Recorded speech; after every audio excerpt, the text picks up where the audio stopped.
مامۆستایانی ناڕازی چۆن وەڵامی کۆبوونەوەکەی ئەنجومەنی سەرکردایەتی یەکێتی دەدەنەوە. ئەوان دەڵێن چیتر قبوڵی ناکەین مامەڵەی سیاسی با داخوازیەکانمانەوە بکرێت. دەشڵێن ئێمە لەسەر داوای کەس بایکۆتمان نەکردووە تا لەسەر داخوازی حیزب و لایەنی سیاسی بایکۆت بشکێنین.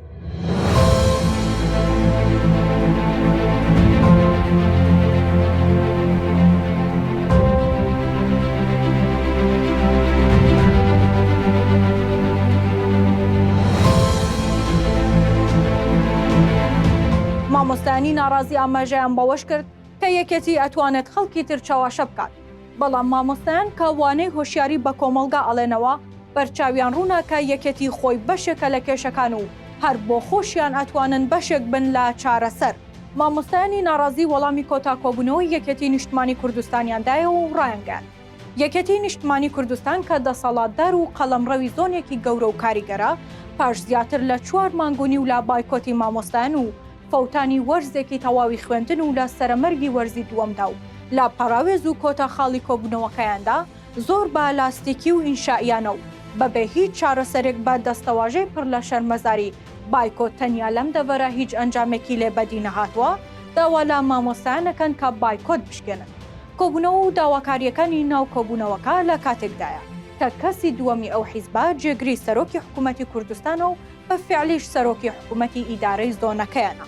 ئەو بەڕێزا لە 5 مانگی ڕابردوودا جگە لە کۆمەڵێک لێدوان هیچ هەنگاوێکی بۆ سەرپێخستنەوەی خوێندن نەناوە لە قەڵەمڕەوەکەیاندا تا لایەنیکە مەیتوانی بەجێبەجێکردنی چەند خاڵێک لە 5 خاڵی داواکاری مامۆستایان و فەرمانبەران و وانەبێژان مامۆستایانیان دڵخۆش بکردایە و ئومێدێکی بۆ شکاندنی بایکۆت دروست کردبە. مامۆستایانی ناڕازی دەشڵێن یەکێتی ئەتوانێت خەڵکی تر چاواشە بکات، بەڵام مامۆستایان کە وانەی هۆشیاری بە کۆمەڵگا ئەڵێنەوە بەرچاویان ڕووناکە یەکێتی خۆی بەشێکە لە کێشەکان و هەر بۆ خۆشیان ئەتوانن بەشێک بن لە چارەسەر. یەکێتی دەسەڵاتی ڕەهای هەیە لە زۆنەکەدا و لە کۆی هەرێمیش وەک پارتی بەرپرسیارە و ناتوانێت خەڵک بەلاڕێدا ببات وەک ئۆپۆزیسیۆن لە لایەک مخاتەبە مامکات و لە لایەکی ترەوە مەڵبەند و کۆمیتەکان و بەڕێوەبەرەکانی پەروەردەمان بۆ بخاتەگەر تا ناچار بە داوامکردن مامکات. لە بەلاغەکەدا ناوی سەرۆکی یەکێتی بافڵ تاڵەبانی هاتووە کە داکۆکی کار بوو بێت لە مافەکانمان. ئەو بەڕێزا بە هەندێک جوڵە و لێدوان بڕوایەکی لای خەڵک دروست کرد کە ببێت بە سەرەتایەکی ئەوتۆ کە ئومێد بگەڕێنێتەوە بۆ کۆمەڵگاکەمان. بەڵام دیسان ئەوی جگە لە دیاردەیەکی میدیایی چی دیکەی لێشین نەبوو. ئێمە لەوان ئەپرسید باز لە هەوڵەکانی سەرۆکی یەکێتی دەکرێت لە بەغدا. ئایا هەوڵەکانی چی بوون و ئەنجامەکانی چی بوو؟ با پێچەوانەوە. ئێستا بڕوایەک لەناو خەڵکدا هەیە کە یەکێتی 5 مانگا پرسی بایکۆتی مامۆستایانی بۆ 2 مەبەست ڕاگرتووە و فشارێکی ئەوتۆی لە مامۆستایان نەکردووە تا بایکۆت بشکێنن. یەکەم، تا هەڵبژارنی پارێزگاکانی عێراق تەواو ببێت و مزایەدەی بوونی ئازادی ڕادەربرین لە قەڵەمڕەوەکەیاندا بەسەر لایەنێکی تردا بکات. دووهەم، وەک فشارێک بۆ دانوستان لەگەڵ پارتی لە سەرمێزەکە بیهێڵێتەوە تا دەستکەوتی زیاتر بۆ خۆیان و سەرکردەکانیان بەدەستپێنن. ئێستاش کە کاتی پێکێنانی حکوومەتی خۆجێی پارێزگای کەرکووکە و پێویستی بە دەنگی پارتیە ئەوێت بە فشار و چاوسورکردنەوە و غیابدان و نانبڕینی نایاسایی و کۆمەڵێک دەستەواژێ چاواشەکارانە پرسەکە بێنێتەوە گۆڕێ. مامۆستایانی ناڕازی ڕوودەکەنە خەڵکی کوردستان و دەڵێن: یەک، بەڕاوێژ و پرسکردن بە هیچ کەس و لایەنێک بایکۆتمان نەکردووە تا بەخواست و ویستی ئەویش بیشکێنێ.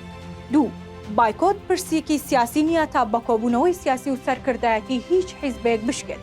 بۆ یەکێتیش وا باش بوو کە لە بری کۆبوونەوەی خۆی فشاری لە قوبات تاڵەبانی کردبا تا ببێتە فریادڕەسی خوێندنی ئەمساڵی خوێندکاری هەژار و نەداران، بەوەی کە ئەگەر مەسرور بارزانی و پارتی داواکاری مامۆستایان و فەرمانبەرانیان جێبەجێ نەکات ئەوە لە کابینە وەزاریەکەی ئەکشێنەوە، نەک وەک ئۆپۆزیسیۆن و تەنێکی نامۆ بە جەستەی حکوومەت چاواشەکاری بکەن.